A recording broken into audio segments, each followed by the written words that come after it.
Hi. നമ്മളൊരു ഹോസ്പിറ്റലിൽ പോകുമ്പോൾ എപ്പോഴും അവിടെ എഴുതി വെച്ചിട്ട് കാണും. അല്ലാന്നുണ്ടെങ്കിൽ എപ്പോഴും ഡോക്ടർ നമ്മുടെ അടുത്ത് പറയും ഒരു ECG എടുത്തിട്ട് വരിക എന്നൊക്കെ പറയും അല്ലേ.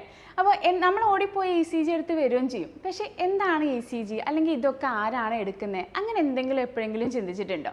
കുറേ പേര് ഓൾറെഡി ചിന്തിച്ചിട്ടുണ്ടാവണം, കാരണം നമുക്ക് ഒരുപാട് എൻക്വയറീസ് ഈ ഒരു കോഴ്സിനെ പറ്റി വരുന്നുണ്ട്. അതെ, BSc CCT, cardiac care technology. എന്താണ് BSc CCT? അതായത് നമ്മളിപ്പോൾ ഒരു ഹാർട്ട് റിലേറ്റഡ് ആയിട്ട് എന്തെങ്കിലും പ്രശ്നമായിട്ട് ഒരു ഡോക്ടറെ കാണാൻ പോയി കഴിഞ്ഞാൽ ഇപ്പോൾ ഡോക്ടേഴ്സിന് കണ്ടുടനെ പറയാൻ പറ്റില്ല എന്താണ് നമുക്ക് അസുഖം എന്ന്. അതിനുവേണ്ടി അവരെ ഹെൽപ്പ് ചെയ്യുന്ന കുറച്ച് ആൾക്കാരാണ് കാർഡിയാക് കെയർ ടെക്നീഷ്യൻസ്. കുറച്ച് എക്യുപ്മെൻറ്റ്സ് ഒക്കെ വെച്ച് നമ്മുടെ ഹാർട്ടിൻ്റെ അപ്പോഴത്തെ അവസ്ഥ എന്താണ്, മെഷർമെൻറ്റ്സ് എന്താണ്, അങ്ങനത്തെ കാര്യങ്ങളൊക്കെ എടുത്ത് ഈ ഡോക്ടറിനെ എന്താണ് രോഗം എന്ന് കണ്ടുപിടിക്കാൻ വേണ്ടി ഹെൽപ്പ് ചെയ്യുന്ന ആൾക്കാരാണ് കാർഡിയാക് കെയർ ടെക്നീഷ്യൻസ്. ഇനി ഇതൊരു കോഴ്സ് ആണെങ്കിൽ നമുക്ക് എന്ത് പഠിച്ചാലും ഒരു കാർഡിയാക് കെയർ ടെക്നീഷ്യൻ ആവാം. ഇതൊരു പാരാമെഡിക്കൽ കോഴ്സാണ്. 3 വർഷത്തെ ഒരു BSc കോഴ്സാണ്. 3 years + 6 to 1 year internship, compulsory internship ആണ് ഈ കോഴ്സിൽ വരുന്നത്. ഇനി ഇതിൻ്റെ എലിജിബിലിറ്റി പറയുകയാണെന്നുണ്ടെങ്കിൽ എല്ലാ പാരാമെഡിക്കൽ കോഴ്സസും പോലെ തന്നെ +2ന് നിങ്ങൾ ഫിസിക്സ്, കെമിസ്ട്രി, ബയോളജിക്ക് 50% മാർക്ക് വാങ്ങിച്ചിട്ടുണ്ടെങ്കിൽ ഈ ഒരു കോഴ്സിന് ജോയിൻ ചെയ്യാനായിട്ട് പറ്റും.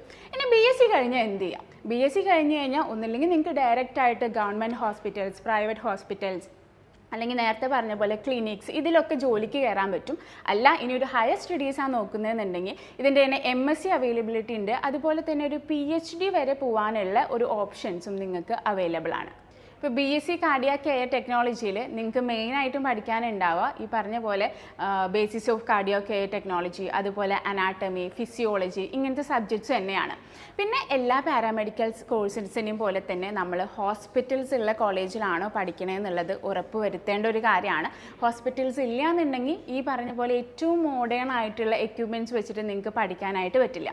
അതുകൊണ്ട് ഏറ്റവും മികച്ച കോളേജ് തിരഞ്ഞെടുക്കുക, അതുപോലെ ഏറ്റവും മികച്ച യൂണിവേഴ്സിറ്റി തിരഞ്ഞെടുക്കുക. ഏതൊക്കെയാണ് കോളേജ് അതുപോലെ യൂണിവേഴ്സിറ്റി, ഈ ഡീറ്റെയിൽസ് ഒക്കെ അറിയാനായിട്ട് ഞങ്ങളെ വിളിക്കാം. തീർച്ചയായിട്ടും എനിക്കറിയാം കാർഡിയാക് കെയർ ടെക്നോളജിയുടെ എല്ലാ ഡീറ്റെയിൽസൊന്നും ഈ വീഡിയോയിൽ ഉൾപ്പെടുത്താൻ എനിക്ക് സാധിച്ചിട്ടില്ല. ധൈര്യമായിട്ട് നമ്മുടെ കൗൺസിലേഴ്സിനെ വിളിക്കാം, നിങ്ങളുടെ സീറ്റ് ഉറപ്പാക്കാം.